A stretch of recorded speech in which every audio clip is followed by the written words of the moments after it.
어제 비가 그렇게 많이 와도 오늘 아침은 또 황사, 미세먼지 다 사라지고 얼마나 화창한지 몰라요. 맑은 공기 때문에 너무 감사합니다. 우리 옆분과 인사하시겠습니다. 웃으면서 삽시다. 한 번 더 하십니다. 웃으면서 살겠습니다.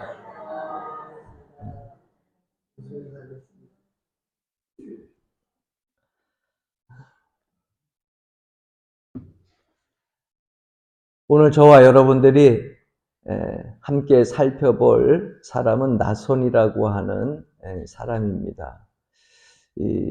예수님의 제자라고 소개가 되어 있죠. 그런데 예수님의 제자, 제자라고 하면은 12명의 제자, 또 아니면은 또 사도 바울의 제자라고도 할 수 있겠고요.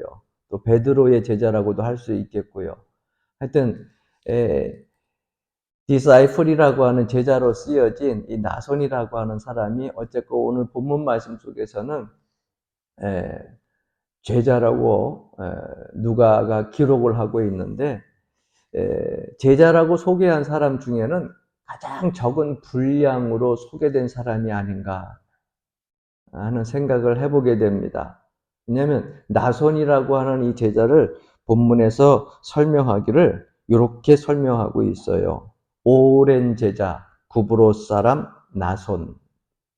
이렇게 설명을 하고 있으니까 사실 한 문장, 한 줄밖에 되지 않는 제자로 소개되어져 있어서 여기에만 나와요. 이름이 이렇게 여기 한 구절에 제자로 소개되어져 나와 있고 그 이름과 인물은 성경 속에서 사라지게 됩니다.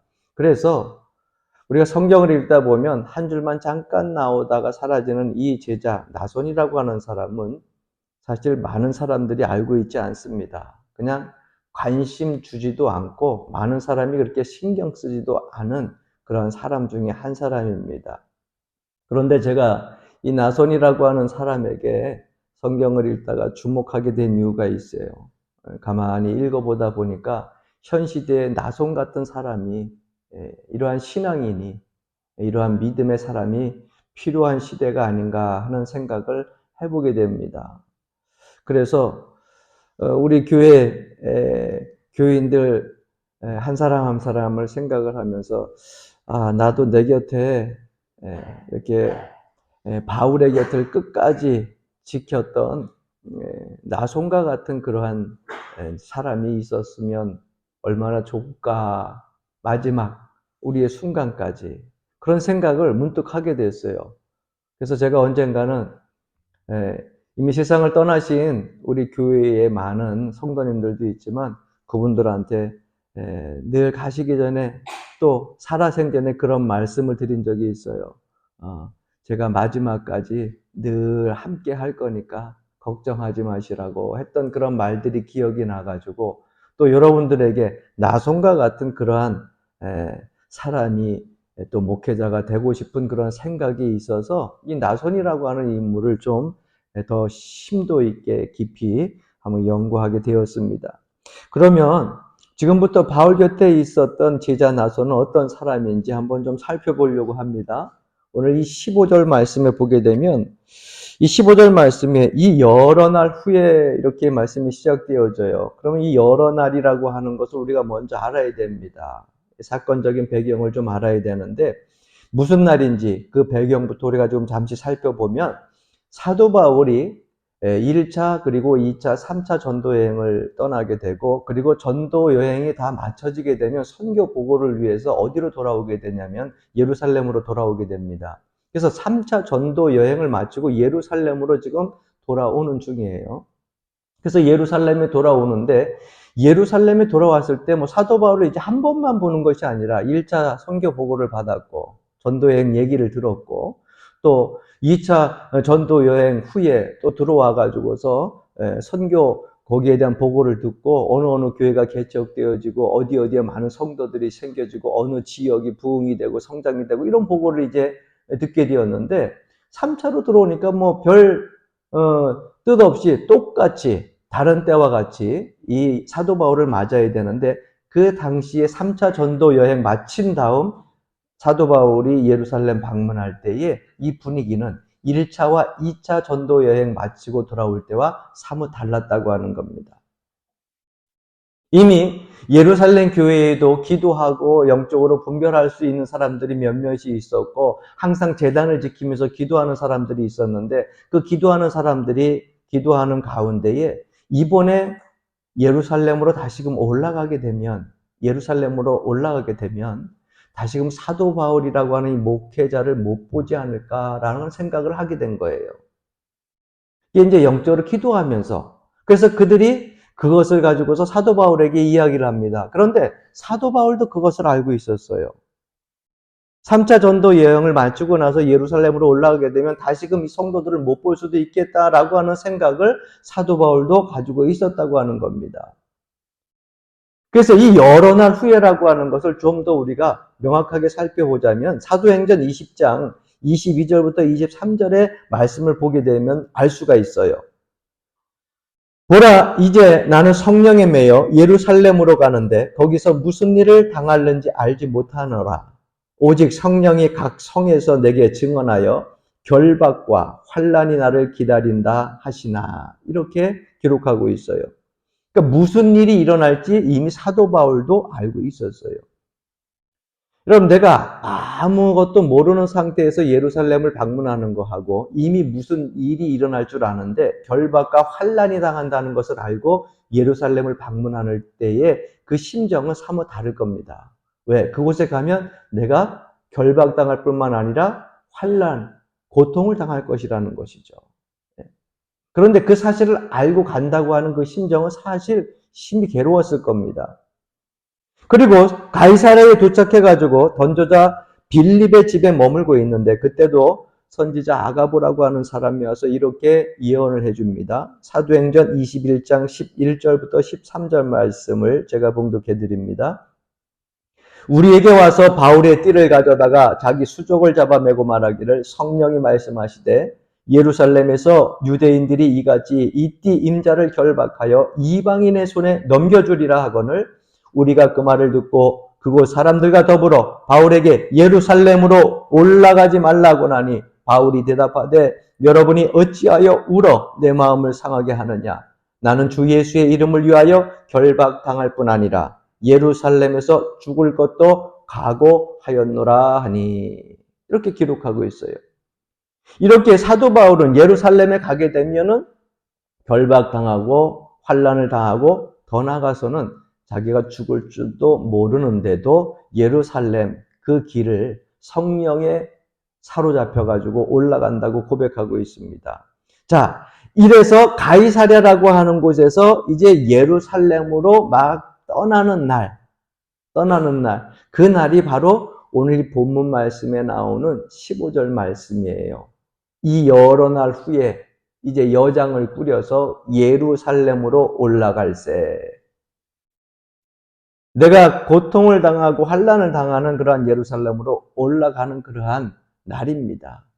가이사랴라고 하는 곳에서 예루살렘까지는 약 90km 정도가 돼요. 90km 정도. 뭐 우리 동네 이 상면에서 뭐 움직인다고 하면은 한 여기에서 한 영정도, 영정도 아니면 저 인천 저기 동인천 끝까지 뭐 그 정도 거리예요.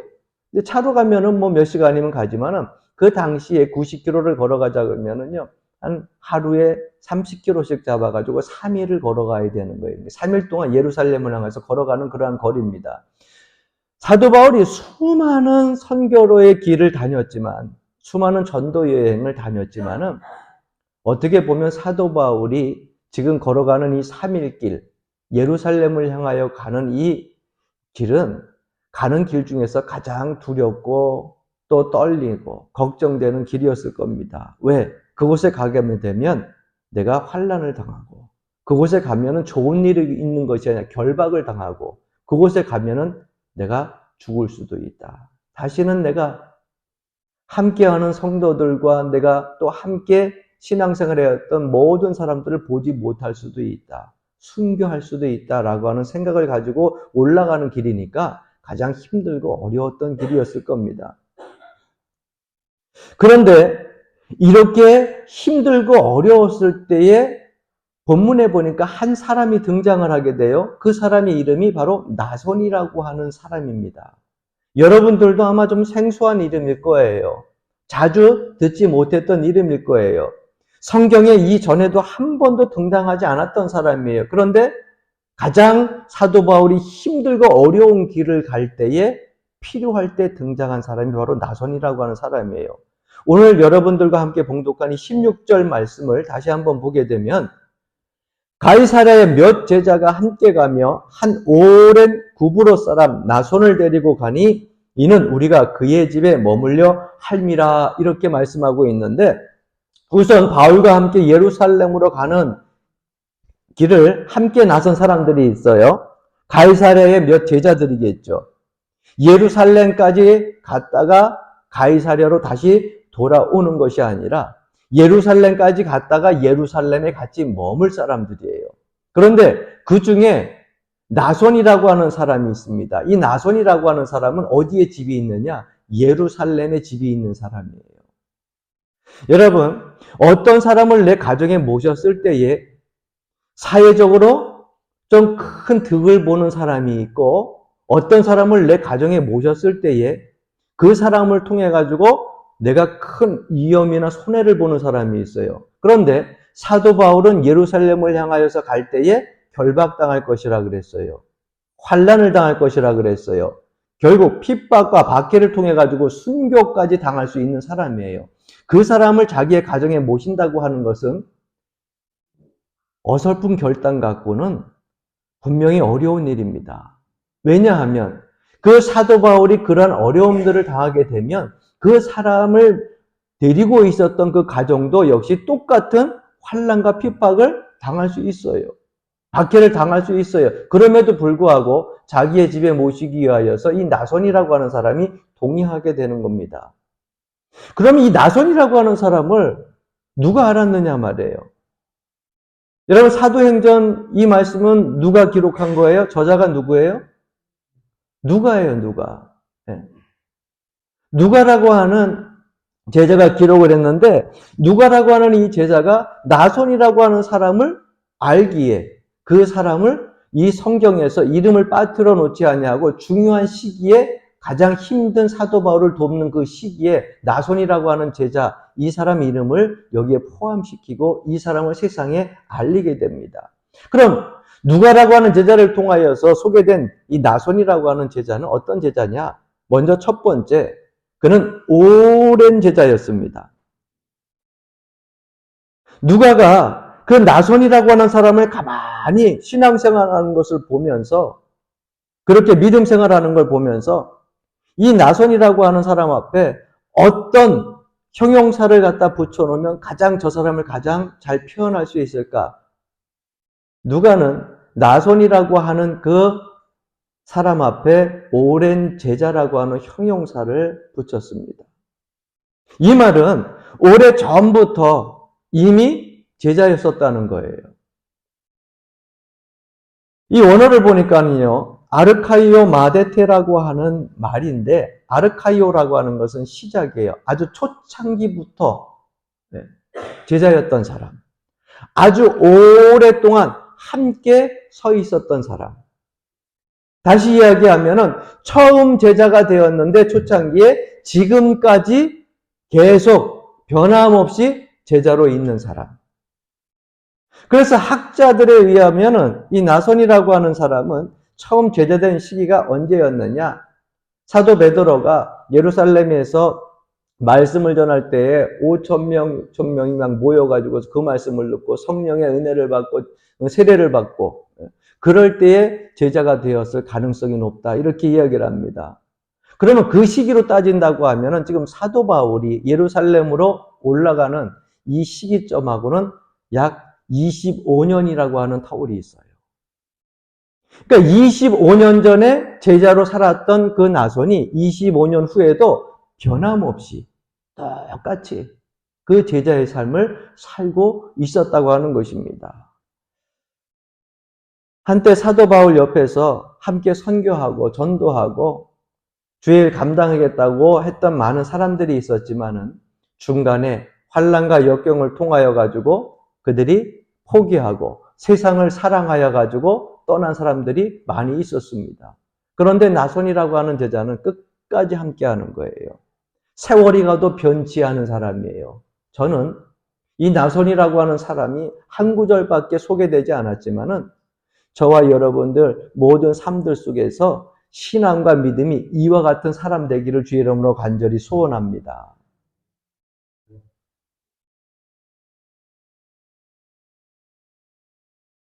왜? 자꾸 변하게 되면은요, 사람이 신뢰가 깨져요. 그래서 처음과 끝이 변함이 없어야 돼요. 이왕 여러분 믿음 생활 시작했으니까 주님 앞에 서는 날까지 끝까지 충성하고 끝까지 헌신하고 끝까지 주를 사랑하고 끝까지 섬기고 봉사하며 사시기를 주 이름으로 간절히 축원합니다. 변함이 없어야 돼요. 저 사람은 참 변함이 없어. 물론 나쁜 건 변해야 되지만 믿음과 신앙은 변하면 안 됩니다. 이런 말이 있잖아요. 충성하다가 말면 아부가 되는 거고 아부도 끝까지 하면 죽을 때까지 하면 충성이 된다 그러잖아요. 그러니까 신앙생활을 할 때에 우리도 끝까지 변치 않는 믿음을 가지고 주 앞에까지 가야 될 줄로 믿습니다. 부모가 우리의 이름은 지어주지만은요, 내 앞에 형용사는요, 나의 삶을 통하여서 내가 만들어가는 거예요. 여러분들 가지고 있는 이름, 석자가 다 부모님 아니면 할아버지, 할머니, 여러분들의 선조들이, 부모들이 이름을 지어줬을 거 아니에요. 아무아무게. 그러면 그 앞에 여러분 붙여지는 형용사는 누가 붙여줘요? 그거는 내가 이 땅에서의 믿음과 삶을 통하여서 붙여지는 거예요. 예를 들면은 아무아무개 김아무아무개 집사님, 그런데 김아무아무개 이름이 나오는데 그 앞에 형용사는 누가 붙여요? 자기의 삶을 통하여서 믿음을 통하여서 붙여지는 거예요. 그래서 신앙생활 하다 보면 신실한 김 집사님, 이 신실한이라고 하는 것은 우리 앞에 붙여지는 형용사예요. 누구 때문에 붙은 거예요? 김 집사님이 신실하게 살아왔기 때문에 앞에 신실한이라고 하는 형용사가 붙는 거예요. 사랑 많은 박권사님. 그러면 박권사님은 그 앞에 형용사 누구 때문에 붙인 거예요? 박권사님이 사랑 많았기 때문에, 사랑 많은 삶을 살아왔기 때문에 그 앞에 사랑 많다고 하는 것이 붙여지는 거예요. 기도의 사람 최권사님, 헌신적인 김장로님, 충성스러운 양장로님, 여러분 이런 것들 형용사 누가 붙여야 돼요? 여러분들 삶 속에서 붙여야 되는 거예요. 여러분들 앞에 그 형용사가 사람들이 붙여지고 하나님이 붙여지는데 정말 아름답고 또 믿음이 있고 신앙적인 형용사들이 붙여지기를 주 이름으로 간절히 축원합니다. 누가 들어도 기분 좋은 그런 형용사가 붙여져야 되죠. 그런데 교회를 오래 다니다 보는데 다니면서 이런 분들이 종종 있잖아요. 우리 교회는 그런 분들이 없는데 그런 분들이 앞으로도 앞에 그런 이름들이 붙여지지 않기를 바랍니다. 한번 좀 따라야 될 것 같아. 요 시간대쯤 되면 따라해야 돼. 내가 왜 따라라는지는 아실 거야. 따라해 봅시다. 뺀질뺀질, 뺀집사, 수군수군, 수집사, 눈치 빠른, 따라해봐요. 눈치 빠른, 눈권사, 고집불통, 고정로. 이렇게 되면 안 된단 말이에요. 그 형용사를 누가 붙여요? 내 믿음과 내 신앙 가지고 내가 삶으로 붙이는 거예요. 저는 우리 교회 성도님들 이름 앞에 아름답고 신실하고 믿음이 있는 좋은 형용사들이 붙기를 주 이름으로 간절히 축원합니다. 25년 전에도 항상 보이지 않는 곳에서 남들이 알아주던 알아주지 않았던 계속해서 신실하게 제자의 길을 걸어왔던 나손은요.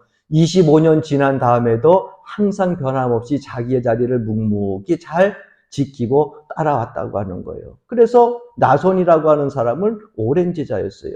두 번째 누가가 소개하는 이 나손이라고 하는 제자는 알아주지 않아도 제자로 살았어요. 여러분 나손의 고향이 나와요. 본문 말씀 속에 보게 되면 고향이 어디예요? 구브로라고 나와요. 구브로. 여러분 구브로 하면 구브로 사람 하면 대표적으로 떠오르는 사람이 기억나세요 혹시?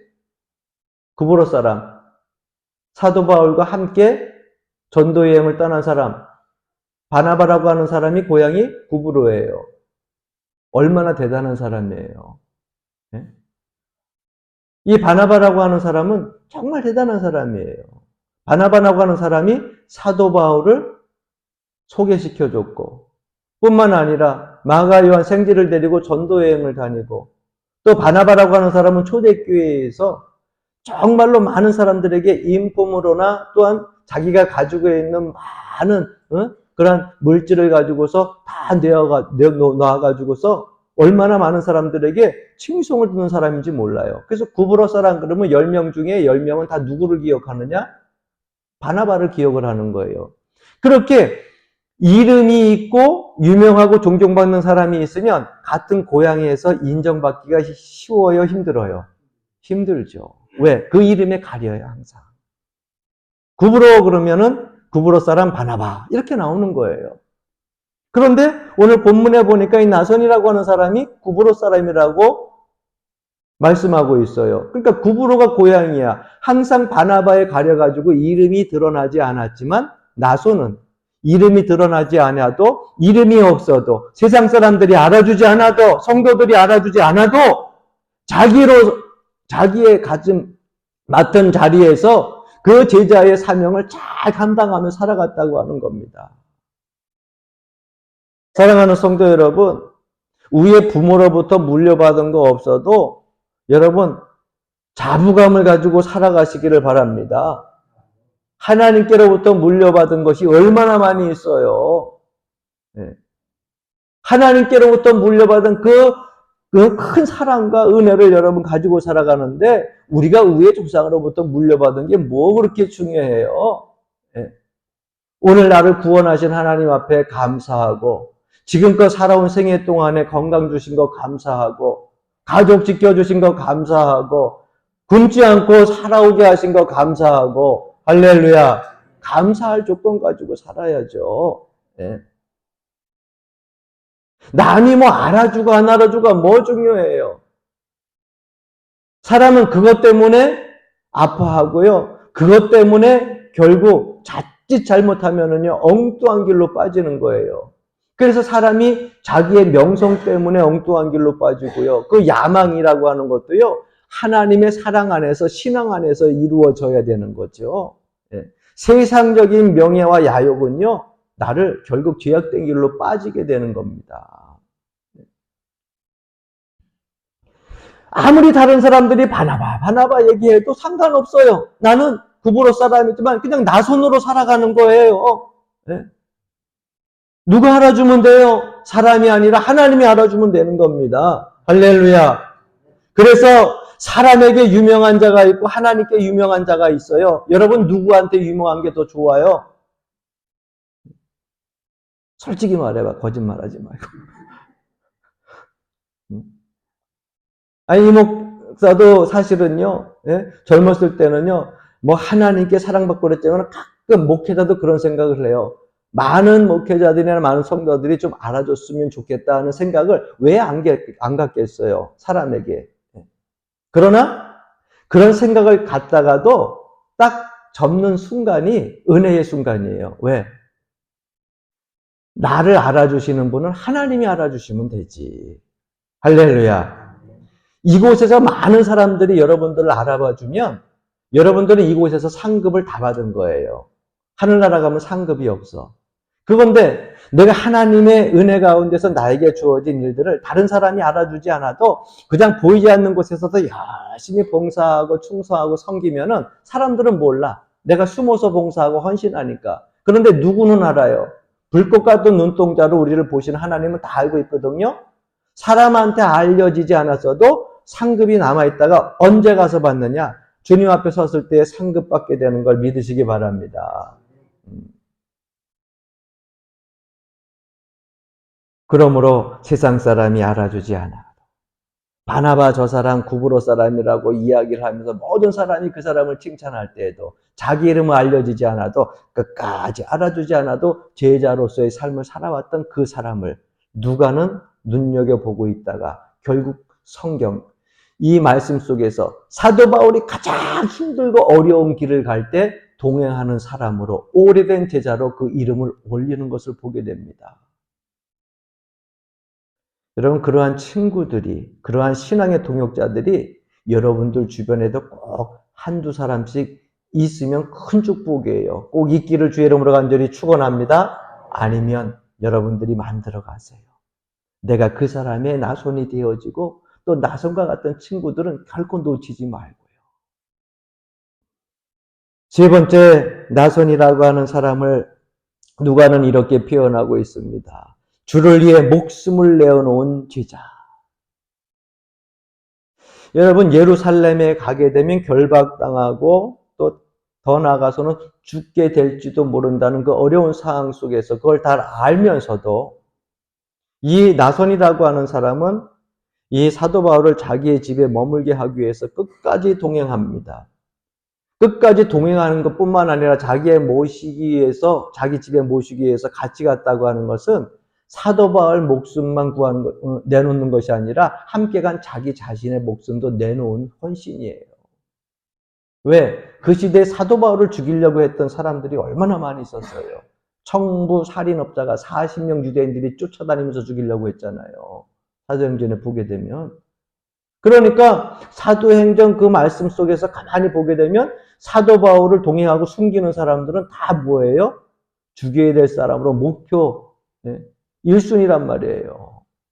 그러니까 사도 바울과 함께 가고 함께 사도 바울을 거주하게 집을 내어주는 것은 자기도 죽을 각오를 하고 내주는 거예요. 목숨까지도. 그래서 존 칼빈이라고 하는 주석에서 이 나손의 행동을 보고 그는 이렇게 주석을 달아놓고 있습니다. 나손이 자기의 집을 내어놓은 것은 자기의 목숨을 내어놓은 것이다. 여러분, 진짜 주님의 제자는, 진짜 신앙인은요, 잘 나갈 때 함께하는 것이 아니라 모두가 떠날 때, 다 함께하지 않으려고 할 때 함께하는 사람이 진정한 제자고요, 진정한 신앙인입니다. 우리 교인들끼리도 역시 마찬가지입니다. 내가 가장 힘들고 어려울 때 함께할 수 있는 그 집사님, 권사님, 장로님이 진정한 주님의 제자예요, 헌신의 동역자예요. 잘 나갈 때는 누구든지요. 여러분, 설탕 옆에 보게 되면 항상 개미가 오글오글 모여들어요. 잘 나갈 때는요, 그저 거기서 뭐 하나 떨어지나 해가지고 주변 사람들 다 그냥 저절로 붙게 돼 있어요. 그러나 내가 힘들고 어렵고 모든 사람들이 다 떠나갔을 때 그 옆에 붙어 있는 사람이 진정한 친구예요. 신앙생활도 마찬가지입니다. 가장 힘들 때 여러분들이 서로 옆에서 나손과 같은 사람이 되어지길 주의 이름으로 간절히 축원합니다. 저 사람 믿음을 가지고 신앙을 가지고 목숨을 내놓는다고 하면 나도 저 사람과 함께 주를 위하여서 목숨을 내놓겠다고 같이 믿음으로 기도하고 순교하고 헌신하는 데까지 나아갈 수 있는 그러한 신앙인들이 여러분 온전한 공동체 아니겠어요? 저는 우리 교회가 그렇게 되길 주의 이름으로 간절히 축원합니다. 그래서 나손이라고 하는 이 제자를 이렇게 연구하다 보니까는요, 너무 많은 감동을 받게 되는 거예요. 딱 한 줄 기록된 그의 이름이지만 그가 행한 헌신이 매우 놀랍다고 하는 것을 다시 발견하게 된 것입니다. 저는 이 누가라고 하는 제자가 사도행전에 나손이라고 하는 이 오래된 제자 구브로 사람을 이 한 줄로 표현할 때 또 한 가지 분명한 것을 다시 한번 기억하게 됩니다. 한번 따라해 봅시다. 아무리 무명의 제자의 헌신이라도 하나님은 다 보고 계신다. 다른 사람은 다 알아주지 않고 모르고 지나가는 사람일 수도 있는데 하나님은 다 보고 계셔서 결국은 누가라고 하는 제자를 통하여서 나손이라고 하는 이 사람을 한 줄 속에서 얼마나 그가 헌신하고 충성했는지를 기록하게 만들어놨다고 하는 겁니다. 사랑하는 성도 여러분, 여러분도 우리 교회를 지키는 나손과 같은 제자가 되길 주 이름으로 간절히 축원합니다. 잠시 뜨거워졌다가 푹 씹는 그러한 제자 되지 말고, 제가 늘 표현하지요. 양은 냄비에다 물 끓이면은 바글바글 끓는 거는 뭐 몇 분도 안 걸려. 그러다가 불 끄면 푹 꺼지고, 한때는 뭐 이거 시키면 저거 시키면 그냥 시키지 않아도 다 할 것 같처럼 저한테 맡기세요 목사님 그러고 있다가 조금 힘든 일만 있으면은 그냥 푹 꺼져가지고서 바닷가에 일어나는 거품이 한번 샥 파도쯤 일어났다가 파도가 싹 가라앉으면 그냥 싹 없어지는 것처럼 그런 신앙생활 하지 말고 항상 여러분들 믿음과 신앙이 굳건한 바위에 세워져 가지고 흔들리지 않고 변치 않는 믿음을 가지고 끝까지 인내하며 살아갈 수 있게 주 이름으로 간절히 축원합니다. 그래서 힘들 때, 목회자가 힘들 때 이곳을 돌아봤더니 항상 기도하는 자리에 와 있고, 항상 이곳을 보니까는 거기에서 찬송하는 자리에 와 있고, 이쪽을 돌아보니 이곳에서 하나님께 경배하는 자리에 와 있고, 목회자가 힘들 때 눈을 보면서 그분들을 보면서 힘을 얻을 수 있는 자리에 변함없이 계속 있는 거예요. 저 역시 마찬가지 그 자리에 계속 지키고 있을 것이고요. 이러한 공동체가 되길 주 이름으로 간절히 축원합니다. 오늘 봄이 돼가지고 제가 좀 우스갯소리지만 우리 권사님들 옷 입고 오는 거 보니까 나 10년씩 젊게 입고 온 것 같아. 네.